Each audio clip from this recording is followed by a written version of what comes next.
Happy holidays. I'm David West with the Calhoun County Extension Office. Welcome to our 2017 Holiday TV show. Over the next hour, you'll be hearing from Edwin Sims will tell us about Cane Creek Community Gardens and the Master Gardener's work there.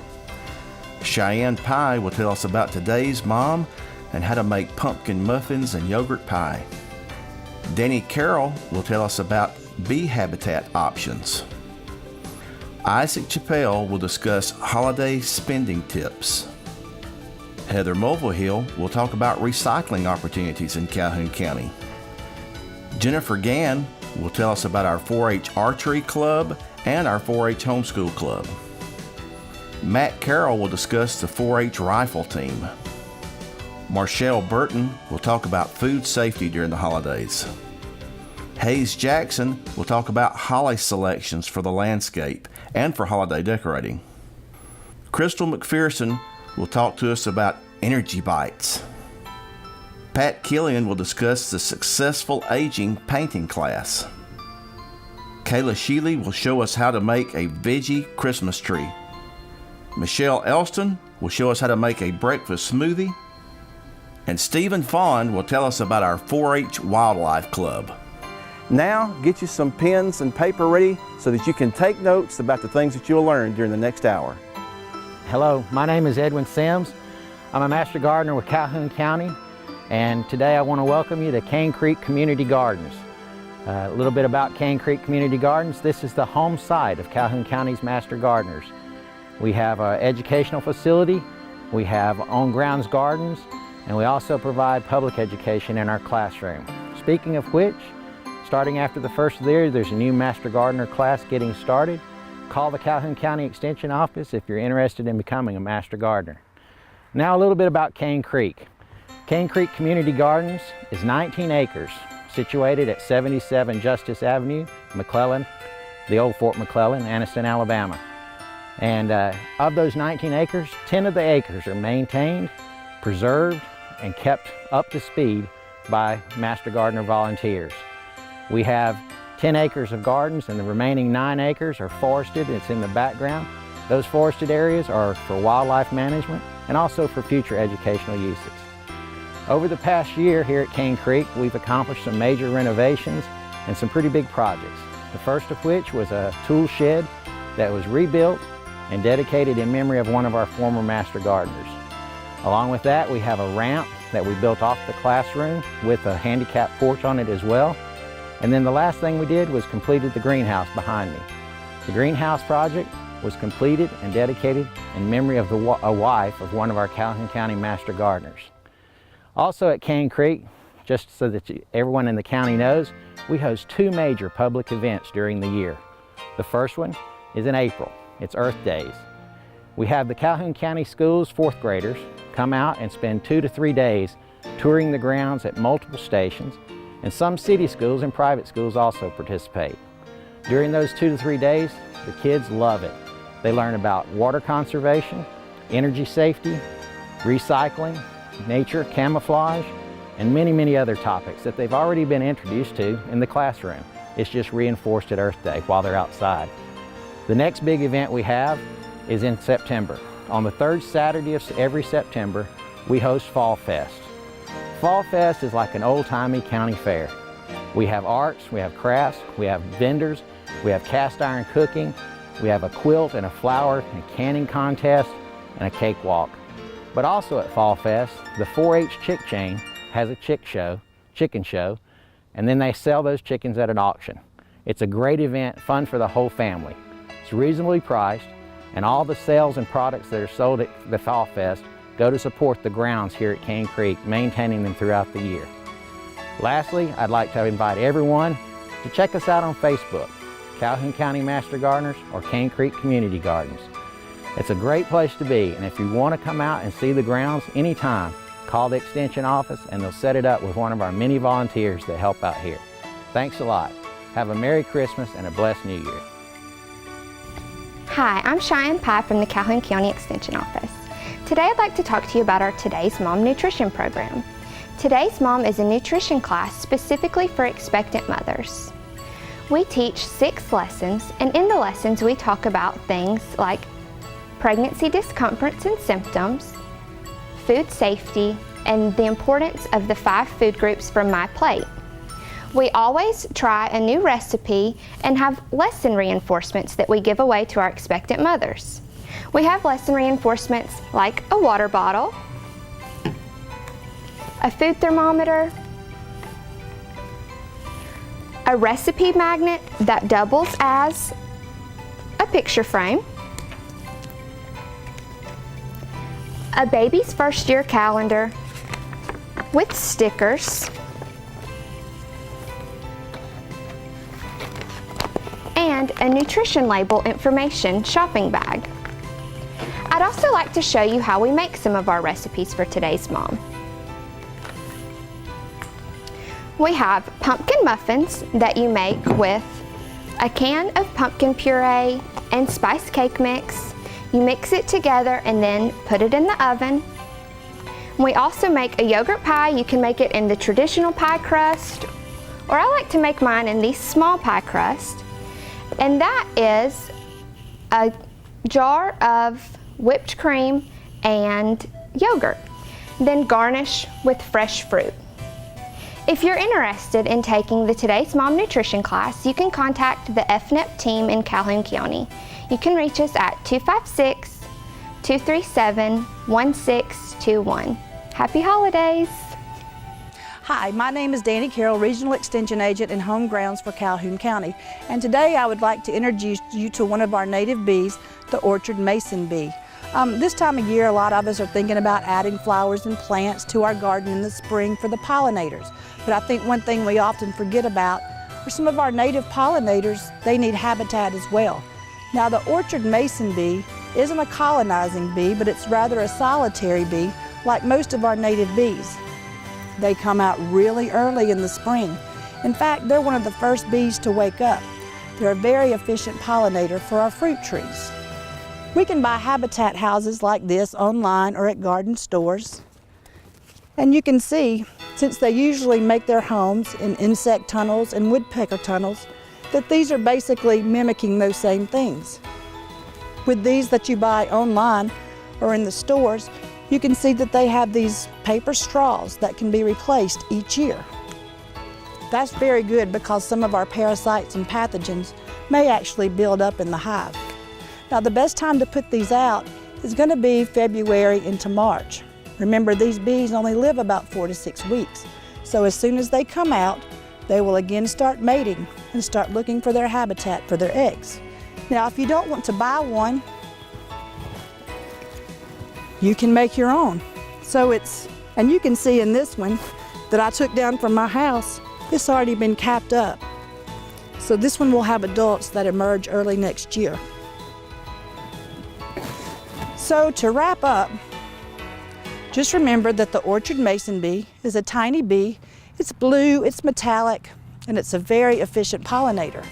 These bees are active for about 4 to 6 weeks before the adults die in the spring. The boxes should be placed in early March, about 4 to 6 feet off the ground. And choose a location that is shielded from the rain. Replace these every 3 to 4 years to prevent natural buildup of your pathogens and parasites. And if you have more questions, we have a publication online. In 2015, the Calhoun County Extension Office was awarded Centennial Youth Initiative status by the State 4-H Office. This enabled us to increase our enrollment in 4-H by about 1/3. Calhoun County Extension 4-H agents are working from one corner of Calhoun County to the other.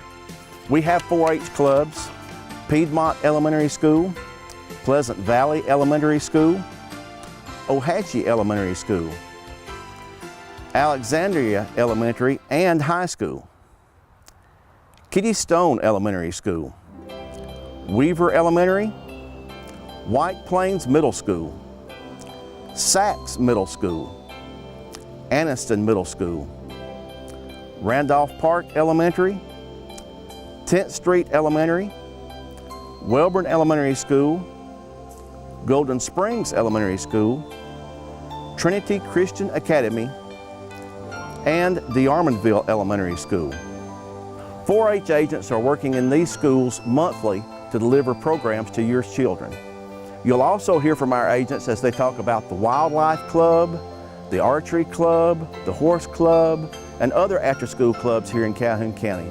If you're interested in enrolling in some of those after-school clubs, contact us at 256-237-1621 or go to our website or our Facebook page. If you'll search Calhoun County 4-H on Facebook, you'll find that, and that's a good way to make contact with us as well. Hi, happy holidays. I'm Isaac Chappelle, Regional Extension Agent with the Alabama Cooperative Extension System, and I'm here to share some helpful hints and tips with you for holiday spending. It's an exciting time of the year, but it is also a time of the year that one wants to keep one's spending under control. And what I always suggest for a start is just to reflect upon last year. What position were you in financially last year? How did things go financially for you last year? And then begin the thought process there. Once you do that, you want to count all the costs. Of course, we know that there's going to be a cost for gifts, but you have to also factor in transportation, decorations, things of that nature, entertainment. So you want to factor those type costs into your holiday spending as well. And please try to work off of a plan. It's always best to plan. Someone said if you fail to plan, you plan to fail. Once you begin to work on your plan, you want to be very organized. Have a list with you. Know who you want to get things for and what you want to get. And if you have your list with you at all times, that will help cut down on impulse spending. We lose a lot of plastic and credit cards at Christmas sometimes. You want to limit the use of plastic if you can. If you must use your credit card, you want to try very hard to pay off everything that you charge within 30 days. If you can't pay it off within 30 days, at least try and pay it off at a maximum of 90 days. And if you must use the credit card, once again, try and use the credit card that has the lowest interest rate. Another thing that hinders us at holiday time is procrastination.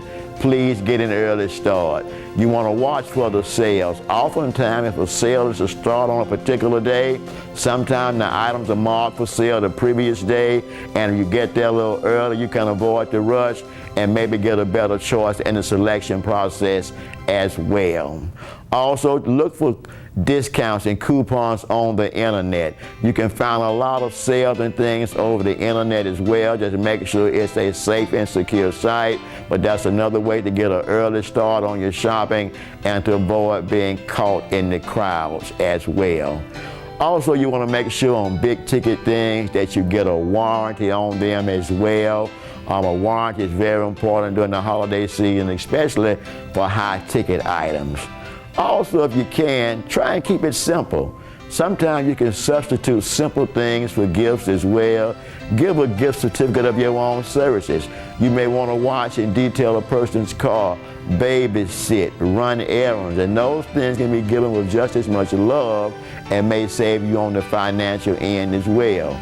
Also, along the entertainment line, you don't have to go to any elaborate party or expensive get-togethers. Potluck dinner at home, just a group of friends at the home. And just remember, sometimes the best gift that you can give won't cost you anything. Just the ability and the opportunity to spend time with loved one and friends is a true gift that doesn't cost you a lot financially. Happy holidays and watch the spending. Hi, my name is Heather Mulvihill, and I am a County Extension Agent here in Calhoun County over Natural Resources and Conservation. And I wanted to talk to you today about some recycling opportunities we have here in Calhoun County. Our recycling facility is located off of Bynum Leatherwood Road in Anniston, and it's sponsored and maintained by the Calhoun County Commission. Through this facility, we are able to have about 14 roll-off bins in various locations throughout Calhoun County and some surrounding counties. At these bins, like this one, you can recycle cardboard, plastics numbers 1 through 7, mixed paper, newspaper, and aluminum cans. We ask that if you're recycling anything that's had food or a beverage in them, that you please rinse them out before disposing of them in our recycling bins. We are also hosting an electronics recycling drive on Thursday, December 14th at the County Administration Building over on Noble Street from 9 a.m. to 4 p.m. So if you have any old electronics, please come and recycle them with us. There will be 2 trailers at the back parking lot, so you can bring all your recyclables. Any electronics are accepted and it is free. Thank you. My name is Jennifer Gann. I am the 4-H Regional Extension Agent for Calhoun County. Behind me are some of our 4-H archery at Cane Creek Community Gardens. These are youth ages 9 to 18 that come out the first Saturday of every month at 9:30 a.m. to practice. We have a lesson and then they practice like they're doing currently. We also are partnering with Bow Hunters of Alabama, so they'll get to do some more competitions this year. And then we have a 4-H state archery competition in April. So come on out and join us the first Saturday at 9:30 a.m. for Cane Creek Archery Team. You don't have to own a bow. 4-H has bows and we also have arrows. For more information for the Cane Creek Archery Club, you can call the office at 256-237-1621. Again, that number is 256-237-1621, or you can email me at jrg0055@auburn.edu. Calhoun County 4-H programs are sponsored generously by the Calhoun County Commission, local sponsors, and the Alabama 4-H Foundation. If you're interested in contributing to the Alabama 4-H Foundation, you can find them on the web at the link that's provided here, and you can designate Calhoun County for your gift. All these contributions are tax deductible. Thank you for your support of Calhoun County 4-H. The Calhoun County 4-H Hawkeyes. We are a competitive club that is based here in the civilian marksmanship program. We run this club for the extension for kids from 9 to 18 years old. We have a good group of about 20 kids at this time. We travel and shoot competitively, and we're also a social fun club. We meet twice a week here at the Civilian Marksmanship Program's Competition Center. We stress the 3 fundamental rules of safety, which are keep your muzzle pointed in a safe direction, keep your actions open until you're ready to load, and keep your finger off the trigger until you're sighted in and you're ready to shoot. We also go over the basic marksmanship skills, which are your aim, your hold, your breathing, your trigger control, and your follow through. So those basics, with those basics will follow you through your whole life and through hunting, sport shooting, competitive shooting. It's a lifelong skill and it's fun. We shoot a 1.77 caliber air rifle here at the competition center. The feet per second are under 600, so it's a very safe rifle. You load it 1 at a time, and it's a very accurate rifle. It's made for the 10-meter shooting that we shoot competitively. 10 meters is approximately 33 feet, and at that distance, these rifles are highly accurate. We're gaining in popularity. For the last 3 years that I've been doing it, we've come from like 8 kids to now we're around 25 kids.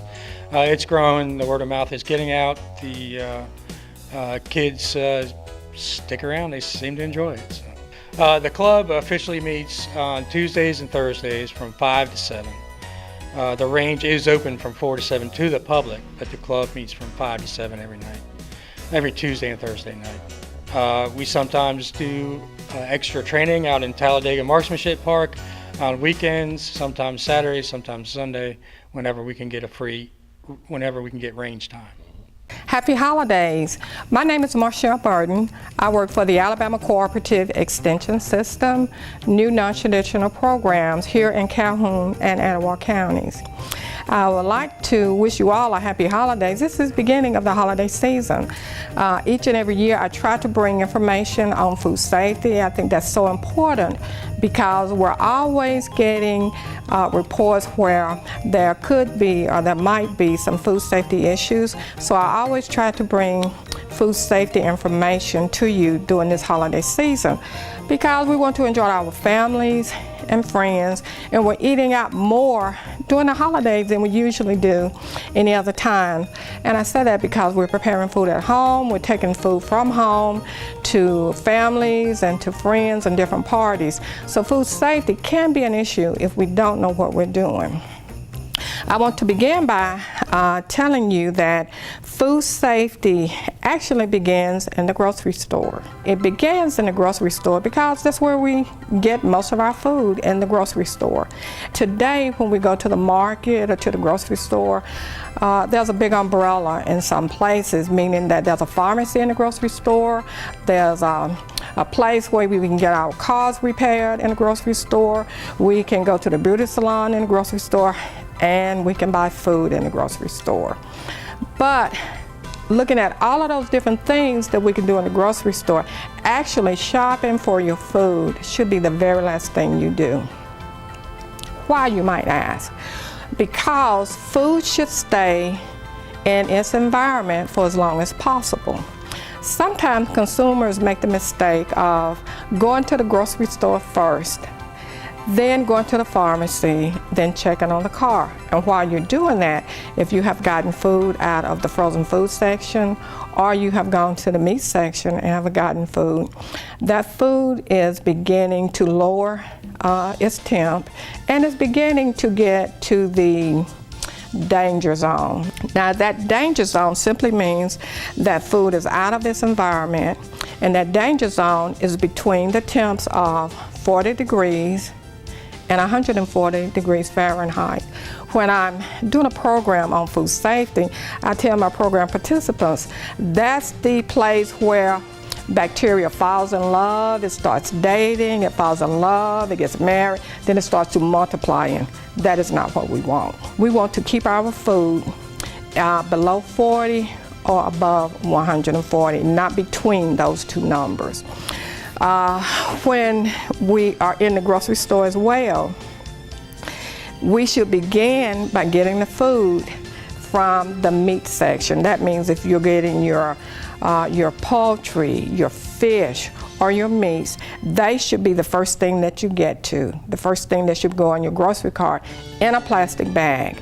That way there will not be cross-contamination. And that means that juices might fall onto, if they're not in a plastic bag and not in the bottom of your grocery cart, then those juices could cross-contaminate. So to reduce cross-contamination, we always try to advise consumers to make sure you're using plastic bags to put your meats, your poultry, or your fish in when you're in the grocery store. And try to remember to keep that on the bottom of the grocery cart. The next thing I would like to try to impress upon some of our consumers is to always try to make sure you carry with you an insulated bag. Now, I said that if you know that you might be out for a little longer than what you originally might have planned, it's good to try to keep a collapsible insulated bag in your vehicle. That way you will ensure that your food is going to be safe. And this is something kind of funny when I'm talking to program participants.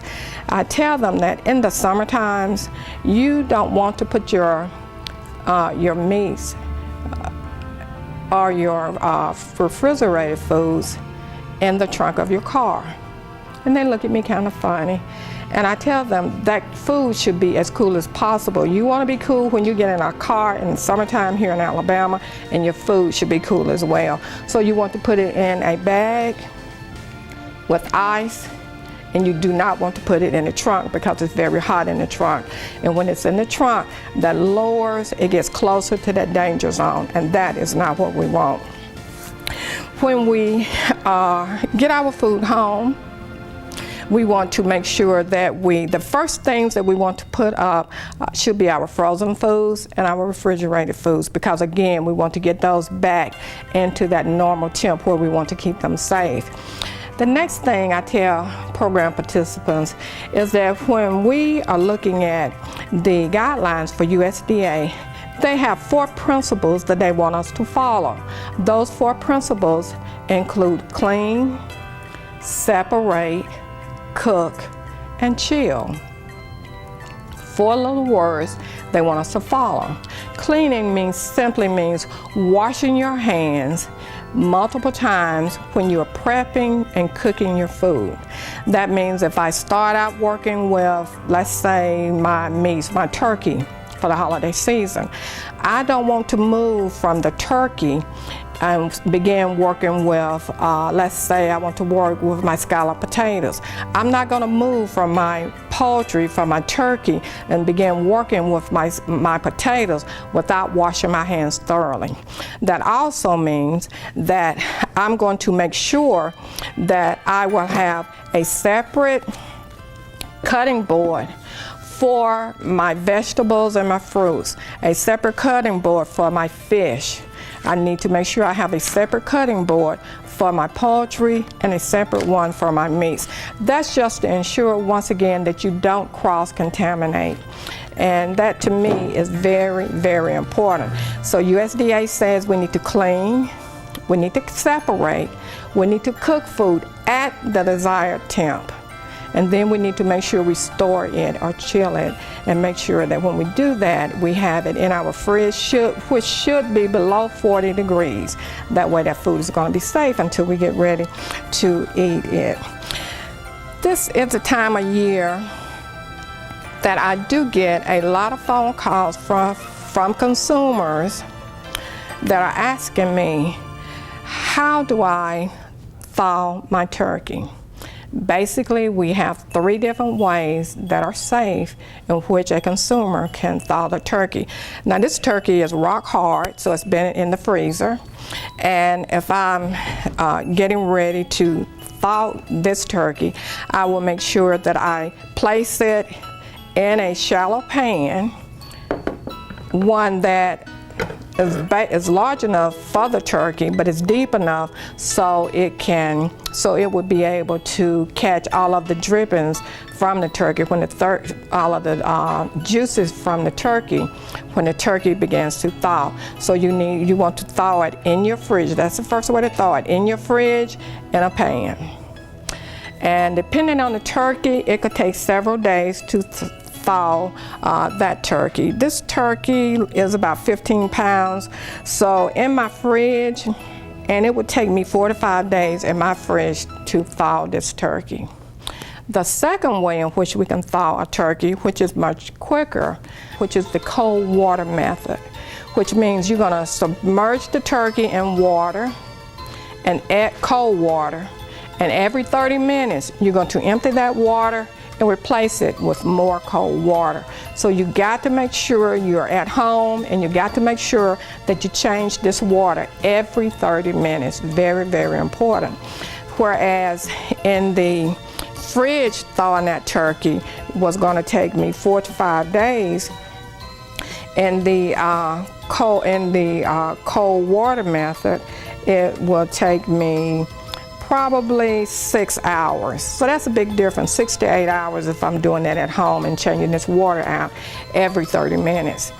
The last way to thaw your turkey, according to USDA, is to thaw it in the microwave if you follow your microwave instruction booklets. If they say it's okay to thaw a turkey and they give you the directions, then you can definitely do that. I do want to let you know that when you begin that process with the microwave, you have to continue that cooking process at that time, because that microwave is beginning the cooking process. You don't want to interrupt that. You take it from the microwave and you go ahead and put it in your oven and continue that cooking process. You do not want to interrupt that method. So that's the 3 ways to thaw your turkey. Some questions I get from consumers this time of year. I usually get a question that will ask, how big should my turkey be for my family? That depends on how many people you're going to have, and it depends on, for adults, USDA suggests maybe a pound, maybe a pound per person, and that's just a recommendation. You pretty much know your family and your guests, so that's just kind of like a starting point. I usually tell people, if you're just going to be at home by yourself or with just one other person, then getting a large turkey might not be what you want to do. Another question that I might get from a consumer this time of year, they will ask, can I refreeze my turkey? If I have taken it out and I decide that I'm not going to use that turkey, can I refreeze it?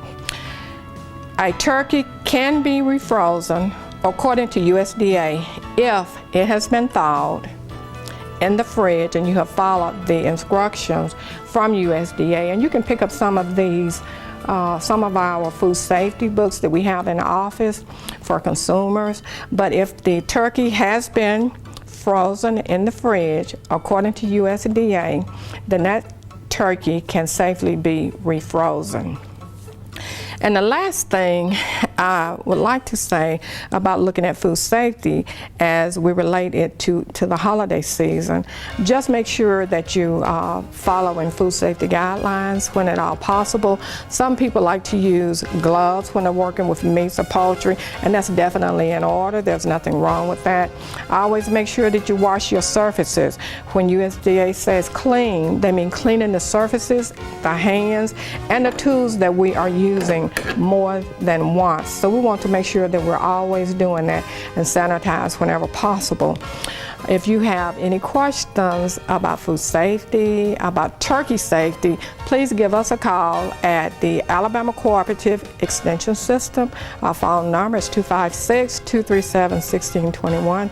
You can ask for Marshall Burden, and I will be happy to get back with you. Hi, I'm Hayes Jackson, Urban Regional Extension Agent here in Calhoun County. One of the plants I wanted to talk to you today is holly. And in the Christmas time, we often think about our green trees and evergreens as using as garlands and wreaths. But I'm looking toward the landscape where we have some wonderful Alabama native hollies that make great plants and great winter interest. One of the first ones that comes to mind is the Yaupon holly. This is Ilex vomitoria, the one I'm holding. This is a native holly that's more common as you go further south, but does great all over the state of Alabama. The berries are numerous on female plants, and one thing you need to remember, hollies are either male or female, and you need females to produce the berries. The bright berries are what attracts the birds and other creatures to your garden, but they also make great holiday decorations. The Yaupon comes in many varieties, but if you want a heavy fruiting form, there's a variety called Pride of Houston that is great because it sets a wonderful amount of fruit. It makes a great impact in the landscape. The other native species we have is American holly. That's the typical holly, and it grows from about Massachusetts to Florida to Missouri, maybe down to Texas. It is native in the woodlands here in Alabama. It is the common holly that most people think of when you think of Christmas decorations. It's a very slow grower and it's native, but there are a lot of selections that are either high-berried forms or have different leaf forms. They make great additions. Now we have another species, that's the Calhoun holly, Ilex cassini. This is native to the southern part, and often these hybridize, and I have a sample of those. Ilex savannah is a hybrid, and it produces these copious amounts of berries that will color up just in time for Christmas. Sometimes the berry production is so heavy that the plant tends to get a little chlorotic, so keep it well fertilized and well watered. Another hybrid that we often see is foster holly. This is an upright form. This is again a cross between the Calhoun holly and the Native American holly. We also have two other species of hollies that we see. One is winterberry. This is a different holly in the fact that it's deciduous. These hollies will often produce flowers, nice flowers in the spring. The leaves will drop for the winter and leaving the exposed berries. So it makes a great addition. The berries really stand out. But you do need a male pollinator. And of course, one of probably the dwarf selections that's popular now is called Berry Poppins. But you need Mr. Poppins to pollinate it. The last species we have is a variety called Shamrock, which is Ilex glabra or inkberry. It makes a great a great shrub for wet areas. You can use it as a foundation plant. The berries are black, and it's not a common plant to be found, but you can find it in most Alabama nurseries. Hello, my name is Jennifer Gant, and I am the 4-H Regional Extension Agent for Calhoun County. Today, I have showed you several outside clubs that we have available in our county, but I'm not done yet. I also have 4-H Homeschool and 4-H Youth Council. With me today is Miss Kaylee. Hi, my name is Kaylee. I am the president of 4-H Homeschool and 4-H Youth Council. I would like to introduce you to some of my 4-H friends. This is Courtney and this is Teddy. We would like any homeschoolers to come out and join us on the first Thursday of each month at 1:30 at Cane Creek Community Gardens for a great time with friends. Don't forget about the 4-H Youth Council. If you like leadership and working with the community in service projects, come out and join us the first Monday of each month at 4 o'clock at Cane Creek Community Gardens. Also, join us on December 4th by stopping out by Walmart in Lindlock. We are raising money for the Salvation Army from 4 to 7 p.m. by ringing the bell.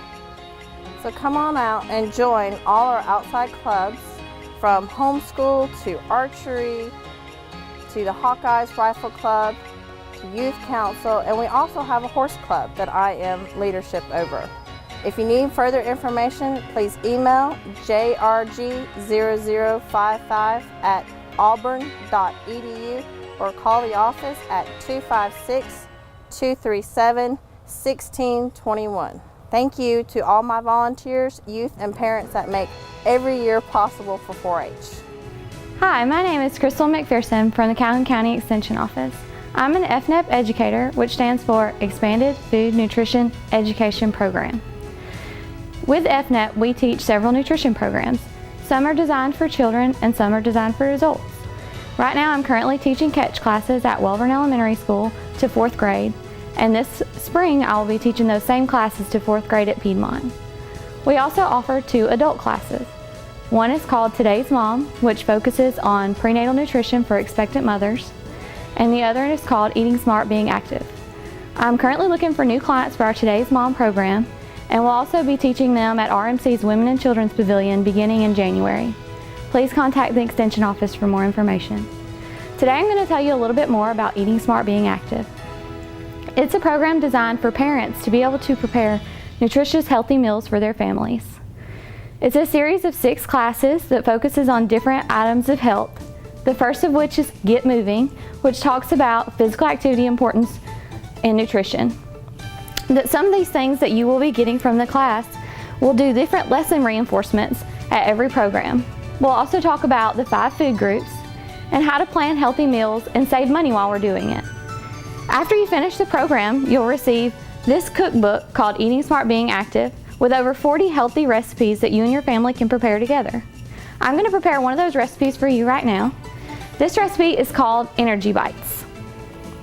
To prepare this recipe, you'll need a 1/2 cup each of peanut butter, honey, and Rice Krispie cereal. You'll also need a cup of unflavored oatmeal and 2 cups of dry milk. I'm going to go ahead and mix these together now.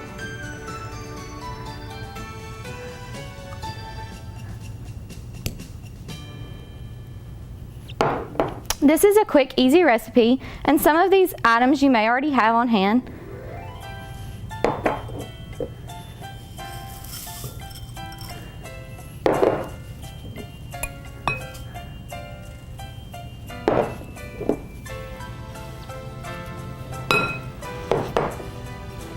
I'm just going to blend these items together until they have a good consistency. Once they're well blended, you can use your hands to round them out into nice little bites or balls. These things can be used for a healthy snack because they can be stored at room temperature for several days. So it's a nice grab and go snack, or you can also use it for your holiday gatherings coming up. Thank you for watching today, and if you have any more questions or would like to participate in Eating Smart, Being Active or Today's Mom, please contact me at the Extension Office. Okay, I'm Pat Killian. I'm the Administrative Secretary, and I work with Marshall Burton with the Successful Aging Initiative. And my job is normally a secretary, but I've taken on a new project of painting with clients that just need to get out of the house. And my hope is that they'll learn to paint well enough that they can paint at home on their own. Painting gives you an outlet to enjoy something useful in your home, and we paint on other things besides fabric, but if you learn to paint, it takes away your pain, it takes away your depression, it helps you concentrate on other things because you're concentrating on your painting. We start with a picture that you can get out of books, purchase them. You can get off of Pinterest. And you trace that onto, it's something like we used to call onion skin, but it's tracing paper. It's purchased at Walmart and all the hobby stores. Once we get it traced on this onion paper, we take graphite paper and we trace it then onto cloth. The cloth ends up similar to this, which part of this has already been painted. Once we finish with our product, it ends up similar to this. We've painted lots of quilts. We've painted fall quilts, spring quilts, summer quilts. This is our Santa Claus quilt on the we're using old world Santas. Then this past year, we painted old cars, trucks, and tractors. And then one year, we painted the nativity scene. The nativity scene, I've left it up all year. You can put it on tables or you can put it in front of your fireplace. And most of the ladies enjoyed this. Frances Surrett won second place at our fall festival with her painting of this. I enjoy working with the clients because my job is to help with the shading and the highlighting. Most of our pictures are painted with the sort of like a paint by number. You pick out a color, you paint it, and then once you put the shading on it, on the highlights, it makes it come to life. Our program is every Tuesday, and it's from 9 to 4. Most of our ladies come and spend at least 2 hours here, but it depends on what their busy schedules is. And the elderly, they have busy schedules. And it's not entirely left for just the elderly. Any age group can come. Even the male population can come. I'm here from 9 to 4, and you're welcome to come anytime, and it's free. Thank you. Hi, my name is Kayla Sheely, and I'm a SNAP-Ed educator for Calhoun County Extension Service. Today I'm going to show you how to make a Christmas tree veggie tray. So what you're going to need fresh broccoli, you're going to need yellow bell pepper, some cherry tomatoes, cauliflower, and then some pretzel sticks. I've also got some white ranch to dip your veggies in. So we are going to start at the top of our tree, and we are going to take some of these sliced yellow bell peppers, and we are going to make a star at the top, and you'll kind of just crisscross them the best you can. Try to resemble a star here at the top. Okay, and then next we're going to take some broccoli, and we are going to start making the shape of the Christmas tree.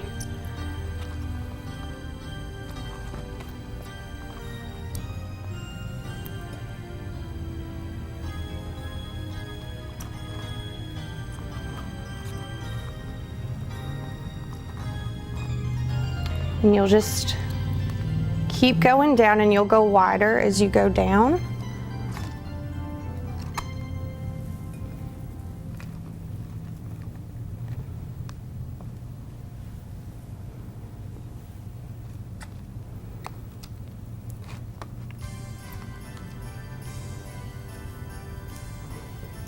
Just keep going.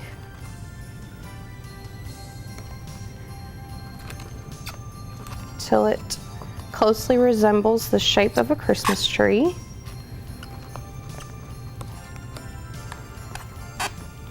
Next, we are going to use some of these pretzel sticks for the trunk of our tree.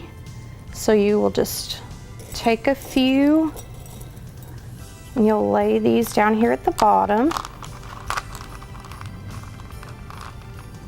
to represent the trunk of the tree. Next, you're going to take some cauliflower, and we're going to place this at the bottom to represent snow.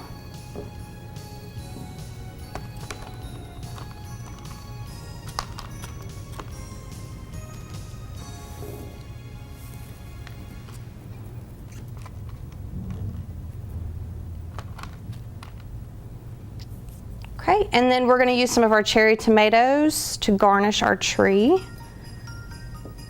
So you can just place these randomly on the tree.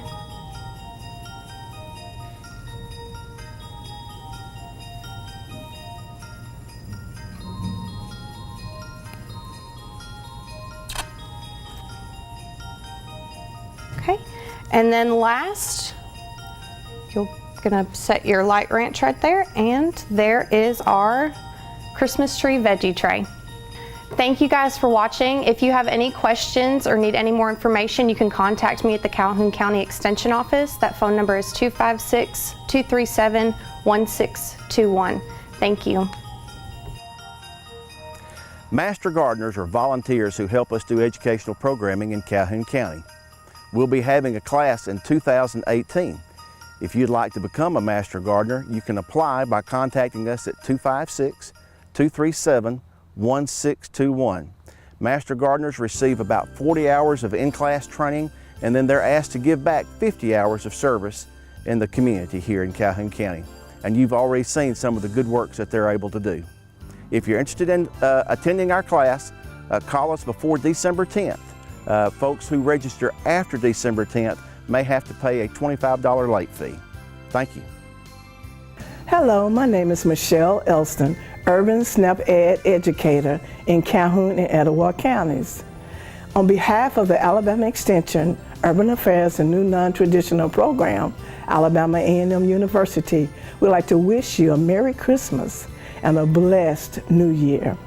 Today I have a special guest, Miss Adrienne Edwards, Center Director, Thompson Elementary After School Program, that will share with you one of our Christmas holiday recipes. Hello everyone, I am Adrienne Edwards, the lead teacher of Ray Thompson's Elementary's After School's 21st Century Program. Go Titans! And this is my lovely daughter Ari. Hi guys. And we are here to show you guys how to make a delicious, healthy, but fast breakfast smoothie. Is that one of your favorites, Ari? Yummy. Yummy. Okay, I am a single mom, and it's really hard in the mornings to get everything done, right, Ari? Right, Mommy. And I really like for Ari to eat healthies in the morning, and sometimes it's hard to do. But when we learned what we learned in our Urban SNAP class, that we could have a healthy, delicious meal, right, Ari? Right, Mommy. So we're going to show you guys how to make a fruit and yogurt breakfast smoothie. Okay, Ari, what are the ingredients that I need? Okay. 1 small, very ripe peeled banana. Okay, 1 small peeled banana, got it. Okay. 3/4 cup pineapple juice. Okay, or you can also add pineapples too, Ari. You know how much I like pineapples. Okay, what else, Sweet Pea? What about yogurt? A 1/2 cup yogurt, low fat vanilla. Okay, vanilla yogurt coming up. It does. And a 1/2 cup strawberries. Yep. You always have to remove the what now? Remove stems and rinse. Always make sure to remove your stems and rinse. Okay, all right, so I just put all of this in here, right? Just like this? Yeah. Okay. Those two. We're gonna put those on the top to make it even better, okay? Ooh. Cool.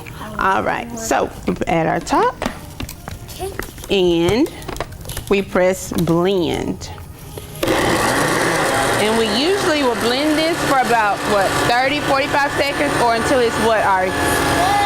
Or until it's smooth. Oh, there it goes.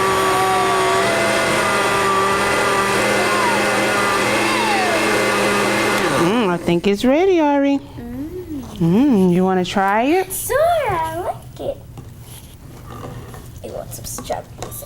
You're going to want some strawberries at the top? Me too. Okay, you get you some.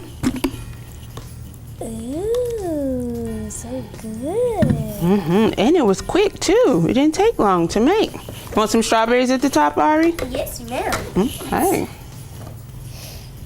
Ooh, a strawberry. All right, let's try it. Okay. Cheers. Cheers. This is delicious. What do you think, Ari? Yummy in my tummy. Yummy in her tummy. Okay, so guys, if you guys are looking for a healthy but quick, fast way to have breakfast in the morning, then you should give our fruit and yogurt smoothie a try. Hello, my name is Stephen Fawn and I'm a County Extension Agent for 4-H in Calhoun County. And today we're talking about our wildlife club that we have here in Calhoun County. We have about 15 members currently enrolled in the 4-H Wildlife Club, but we would like to have more of you come out and help us with our educational animals. And today we're going to be cleaning the bearded dragon enclosure, and today I have two of my 4-H members in the Wildlife Club here, Stella and Reese, and they're going to help clean the enclosure, and we're going to talk a little bit about what it takes to properly care for a bearded dragon. A lot of people like to get these as pets because they're very intelligent, they're pretty docile, they acclimate well. However, they're omnivores, so they take a lot of care, and they need a varied diet and special lighting. These are native to Australia, so you can imagine native to Australia. They need some simulation of a desert habitat. So we need special UVA and UVB lighting, and we have a timer so they get 12 hours of daylight and 12 hours of darkness, but they maintain a constant temperature, a daytime temperature around 95 to 100 degrees, and then a nighttime temperature of around 72 degrees. So Reese and Stella, why don't you guys go ahead and we'll turn the light out and we'll go ahead and get the bearded dragon out. This is Kumar, by the way, and we're gonna get him cleaned up and get his enclosure disinfected. And Reese, if you want to, you can go ahead and take the whole thing out right here. Let me help you here. And just grab up underneath the bottom, if you will, right here. Okay, you can place that down. We can actually place him right over here. Let's do that while we're doing some cleaning here, all right? So if you don't mind, ladies, let's go ahead and get this newspaper out. Go ahead and reach in there and get that. And we'll go ahead and throw that away, discard that. All right, and now we're gonna get one of you, if you don't mind, Stella, go ahead and spray this. This is what we call chlorhexaderm, and it's a really great disinfectant and cleaner at the same time.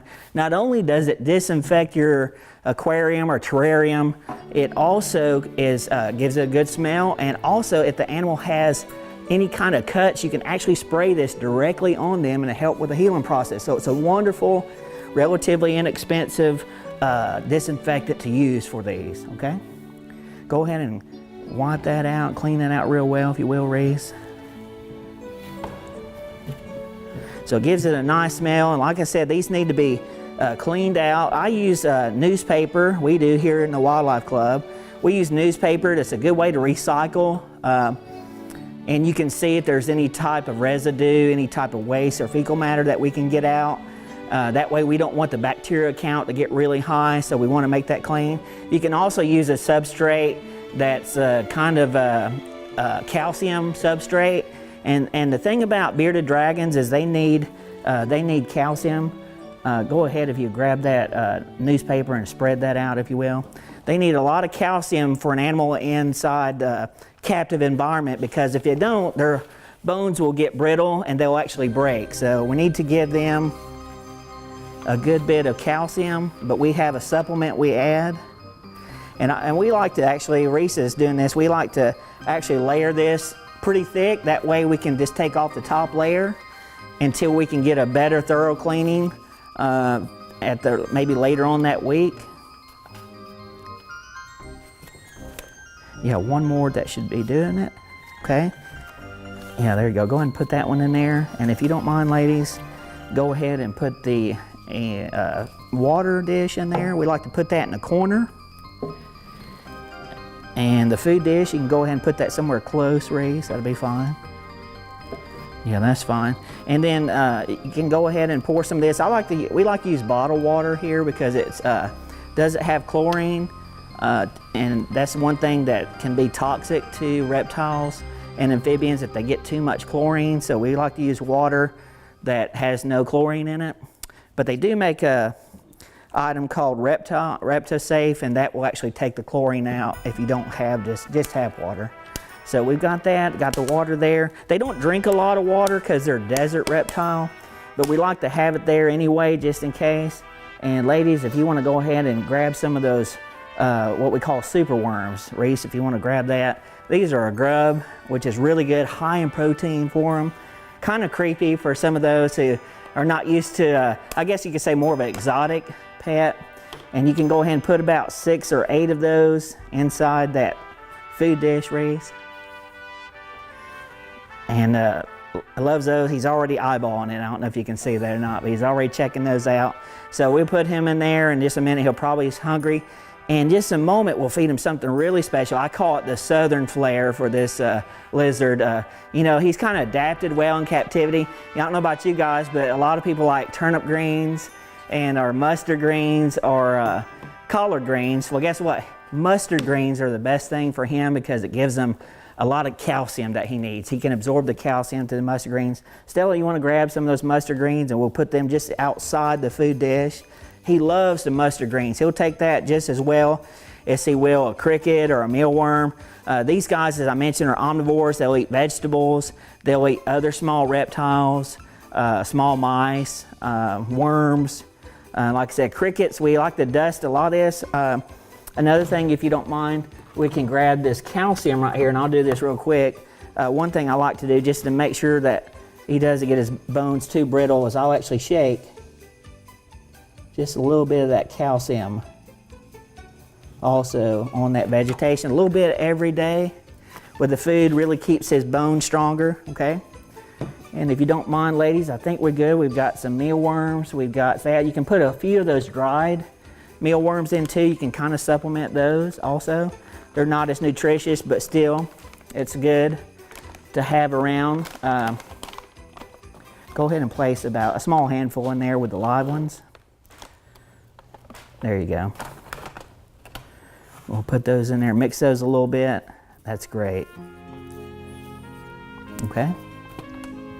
And then I'll tell you what, Stella, we'll get you to place him back in there. Can you handle it right there? I'll help you if you need to.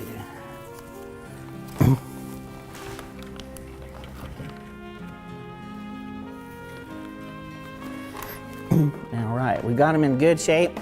Excuse me, normally he's in a little bit larger aquarium, but right now he's in a little bit smaller one just for short-term purposes. And then we'll put the lighting back. We'll talk about the lighting, is very important. And you'll notice he's eyeballing right here. He might actually go get something in just a minute here. He's looking down. And we'll put this light directly over him. See here, we grab the other one. Grab the other one if you will, Reese. Put that one right over there. This is a nighttime bulb. So this is a daytime bulb. It's a UVA bulb, and that will keep him around, like I said, around 95 to 100 degrees is the optimum temperature for these guys. And then at night, we'll take that, we'll turn that one off. It's actually on a digital timer. This one will cut off about 6 p.m., and then this one will come on. And at nighttime, this would be a night light, which would give him some, the nighttime for the REM sleep, just like we need, but it'll actually keep him warm. And he looks really interested right here. Let me see if I can get him to, see if we can get him to stimulate some, see if he's interested in taking something real quick. He usually likes mustard greens. Kumar, this is Kumar. You want some mustard greens?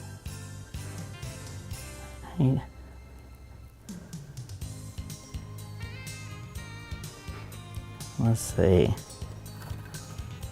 Nope, I don't think so. All right, so we'll let him hang out there.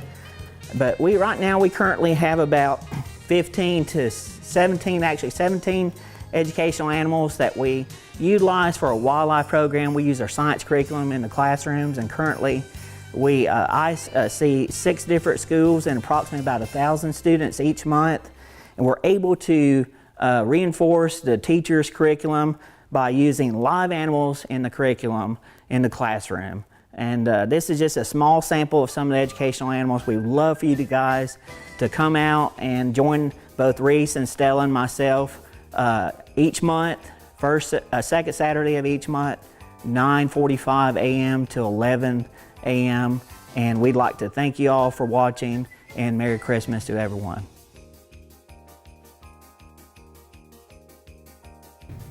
Happy holidays. My name is Cherie, and today I'm going to talk to you about holiday drinks and the things that we will be drinking, as well as some of the things we'll be eating. my concentration area today is rethinking our drinks. I wanted to talk to you about Rethink Your Drink because we don't think about we're probably drinking our calories instead of eating them. So I'm going to go through a series of different size cups and just kind of give you an idea of how much sugar are you really taking in when you drink sugary drinks and how important that is if we can cut back on our sugary drinks. So the first thing I'm going to start with is our canned sodas, and it does not matter if it's a Mountain Dew or if it's a Coke, a Sprite, just canned sodas.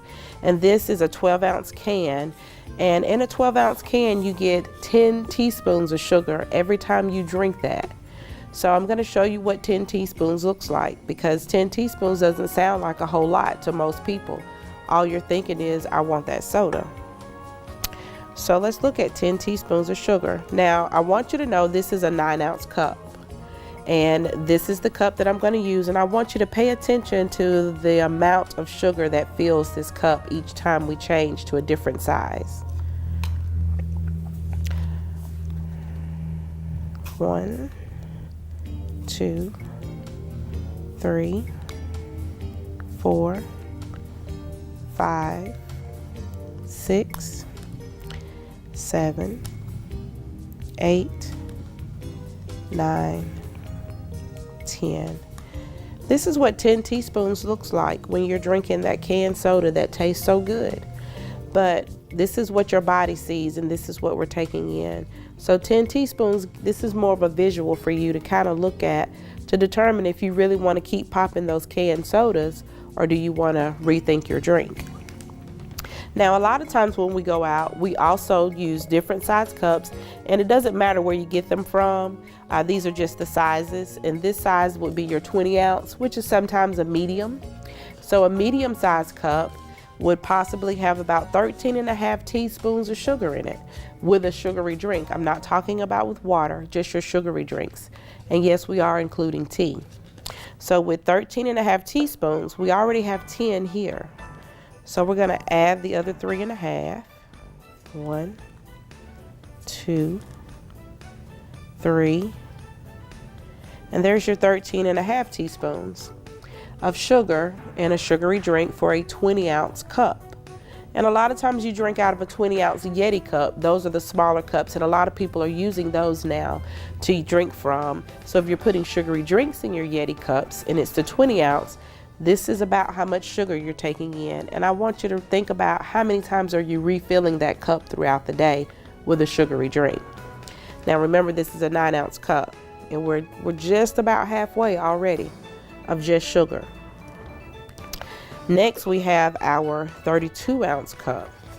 Now this has 17.5 teaspoons of sugar.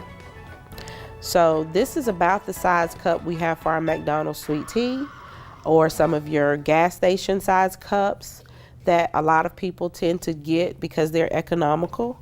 But you're paying a very small price with your wallet, but you're paying big prices with your health. So this one I said had 17.5 teaspoons. So we're going to add the rest to make it 17.5. So there's our half. That makes it 14, 15, 16, 17. Now we have 17.5 teaspoons in our 9-ounce cup, and we're halfway. So that's about 4.5 ounces of sugar. Now it takes us to our final size, and this is the 40 ounce. This is usually the bigger Yeti size cup that a lot of people are using, and we're not filling them with water all the time, but the 40 ounce has 25 teaspoons of sugar in it. 25. That doesn't sound like a lot to most people, but the visual is eye-opening. So we had 17.5. So we're going to do a half. That's 18, 19, 20, 21, 22, 23, 24, 25. 25 teaspoons of sugar. And just imagine how many times are you refilling this cup every single day throughout the day. and it's a sugary drink. This is a 9-ounce cup again, and this cup is almost full. You've got about 7.5, maybe 8 ounces of nothing but sugar. So imagine you drinking 8 ounces of sugar every time you refill your cup, because this is the size cup you love and you use. You're drinking your weight. Obesity is a chronic disease that we are battling in this country, especially in Calhoun County and surrounding counties. And the goal is, how are we going to beat it? Well, throughout the holidays, it's always a difficult time for most of us. But one thing you can do is you can do some alternatives. You can increase your water, or you can also still get something with a little sugary taste and not so much of the sugars. So I'm going to show you a recipe, and this is just making an apple iced tea. And I know here in the South we like tea. So we're just going to do 6 ounces of water.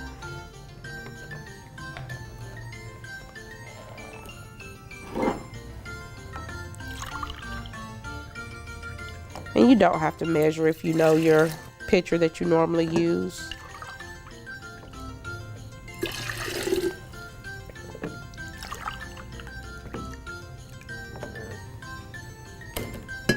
And my measurements are probably not exact, because you cannot measure liquids holding it up in the air.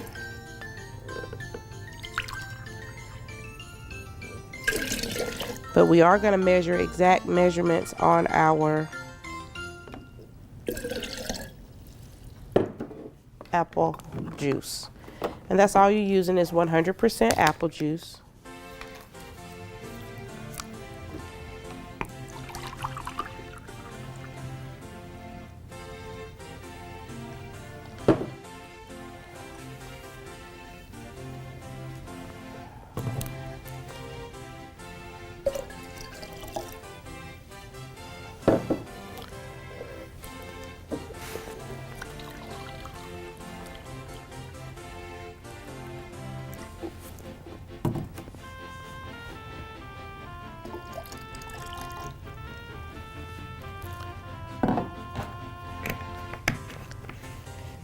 And I'm going to use a Crystal Light sweet tea. The Crystal Light sweet tea does not have any sugars, so we're going to alter our sugar that way. You don't have to use Crystal Light. You can use any store brand. And you would stir it as you would any regular tea that you would make. This is an alternative you can use. I don't recommend sharing the recipe with anybody, because they'll say, I don't drink that. So I recommend you making it and just letting everybody try it, and they'll ask you, you know, what is that? Tastes different. Tastes like apple juice. And you want to serve it over ice.